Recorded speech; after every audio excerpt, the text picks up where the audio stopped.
Guys,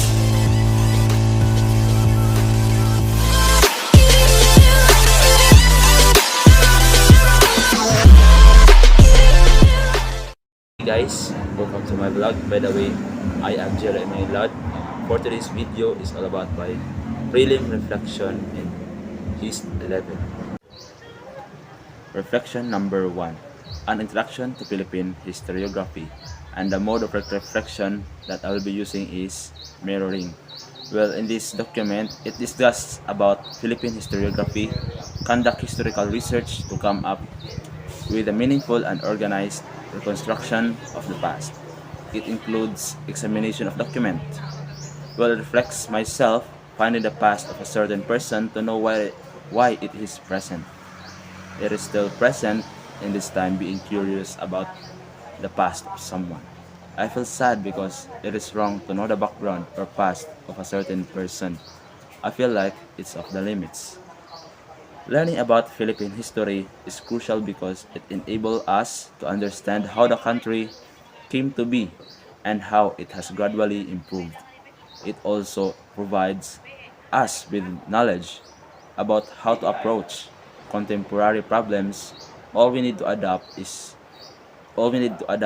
it to the circumstances of the day. Reflection number 2, and the mode of reflection that will be used is microscoping. Where in this document, it discusses about the history of the Philippine Islands. It said that they possessed no fixed house or settlements, but wander in bands and hordes through the mountains and rough country, changing from one site to another according to the season, which its societal implications is poverty. There is some homeless or no fixed house Filipinos, and some of them are found in urban areas, living near the highways. It is sad that existing now today. It's still existing today. As a student, I would like to suggest some factors which would be helpful to reduce poverty. Basically, we have to take necessary steps to reduce population in our country. And I hope that this administration would focus on poverty and help our people to overcome this problem to see again those. Reflection number 3. In this document, the mode of reflection I will be used is mirroring. So it discussed about the Manunggul jar. In this document, the Manunggul jar is a secondary burial jar at Manunggul Cave at Tabon Caves, Palawan, dating from 890 to 710 BC. Signifies the belief of the early Filipino in life after death. It is dated to the late Neolithic period, where it reflects myself that I am a Catholic, that I believe in God who creates us, the universe, and all things in this world. It is still present where every Sunday I go to church to praise God. Thanks for everything. I feel happy because Filipino are religious and have faith in God. The Manunggul jar is regarded as a live example, the common cultural heritage between the Filipinos and their Austronesian forebears, since signs of their historic and culture were present across the Philippines. The Manunggul jar does, in fact, preserve the rich cultural heritage of the Philippines. It was also a possible example of how art, regardless of how straightforward or complex its structure, can reflect a nation's history, tradition, and culture. Reflection number 4. And in this document, the mode of reflection that I will be used is mirroring. Where in this document, it discussed about the Laguna copper plate, an artifact that has great significance for the understanding of the story of the Philippines during the 10th century AD. Thus, the Laguna copper plate inscription is an important artifact where it reflects myself that all my things which is belong to me is important and have value to me. It is still present caring for my personal belonging, giving them value and importance. The Laguna copper plate inscription, however, does not demonstrate the existence of an already unified and that we can claim to have superseded Spanish sovereignty over the island that we now call our country. Nevertheless, it is still something of which Filipinos can be proud because it is a remnant of our ancient past, a past that predates in the Filipino state. Reflection number 5. And the mode of reflection that I will be used is microscoping. Where in this document, it discusses about the duties of the Katipunan or KKK. In this document said that share whatever you with whoever is needy. Its sectoral implications, our government are helping during pandemic, which they give some cash assistance to those people taking actions during amidst pandemic where they adapt some of the guidelines of Kartilya ng Katipunan. Going back in time, the path to liberation is arduous and protracted. Bravery and morality come at heavy cost. They believed at the time that the day of the true independence would always remain a fantasy, and the Kartilya ng Katipunan brought the Filipino people together to defend their property. Every Katapinero is required to uphold the Kartilya ng Katipunan as a sign of their commitment to being part of the movement for change. Reflection number 6, the first people of Sulu. And the mode of reflection I will be used is mirroring. Where it discuss a story about first people of Sulu that a man met a woman hiding inside a bamboo and they used it for paddle their bangka. After several years, they have 7 children. Each of them was given a land for the future, and that was the first people of Sulu. Where it reflect myself as an elder brother. I have plans also for my future, which is to help my family someday and to pursue my dreams, which still present because I have inspiration and I believe myself. I feel happy because there is someone who's supporting and trusting me. These were the first 7 males to be born in Sulu at Lupas Sud, as it was known when the Muslim faith was introduced to this religion of the world. The name Islam was to be attached. Reflection number 7. Conspiracy against the Spaniards. And the mode of reflection that I will be used is microscoping. The Manila district and a few towns in Bulacan and Pampanga conspired to overthrow Spanish colonial control in the Philippines in the Tondo Conspiracy.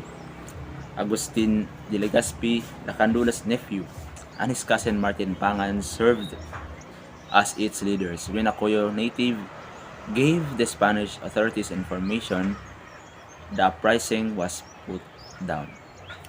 Where some of us had been betrayed for it, the foundation of connection is trust. It takes a very long time to put together, yet takes seconds to destroy. An individual provides her trusted people her trust throughout her entire life. Betrayal, a manifestation of infidelity. All of that shared trust can be destroyed in an instant. With only one mistake, everything will fall apart. A single instance of betrayal. Reflection number 8. Introduction to 19th century the Philippines. And the mode of reflection that will be used is mirroring. It discussed, known as the Age of Enlightenment, the 19th century was among the worst of Filipinos. In the past, Spaniards have controlled and ostracized the Filipino people for a very long period. Most Filipinos as well, even now, some situations in their families where they were subjected to horrible treatment by Spaniards constitute one person a nasty person. Treatment and occasionally, I can reflect it on myself since there are times when I can feel unsure but I'm simply being obedient and as long as I can. Filipinos are seen negatively by them, especially those who are at the bottom of their so-called social ladder, be slaves and fools that allowed to own land, speak freely, or go to school. The fact that only people in the highest social classes obtain the justice that they it deserve is the saddest and most upsetting aspect. It's intended to be accessible to all.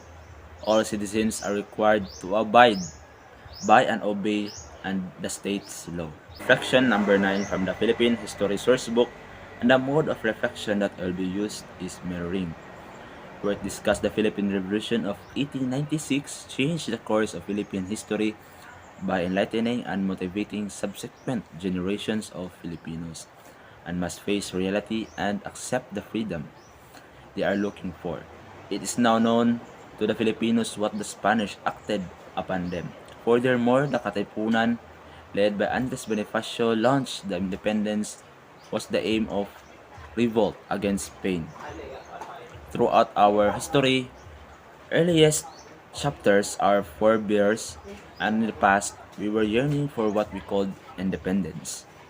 As Filipinos, similar to how I felt when I was under someone else's rule, I simply wanted to allow myself to live life unhindered by other people. Like the Filipinos before them, they desired to counter the colonization. Because of this, a covert organization was established whose primary objective is to put an end to the Spanish colonization. Reflection number 10. Historical thinking from supplemental materials. And the mode of reflection that will be used is mirroring. It discussed the use of historical thinking can help students of almost any grade level improve their capacity to create and defend arguments based on primary sources, comprehend historical interpretation contained in and challenge other sources. Critical literacy, abilities for examining and analyzing original sources, make up historian thinking.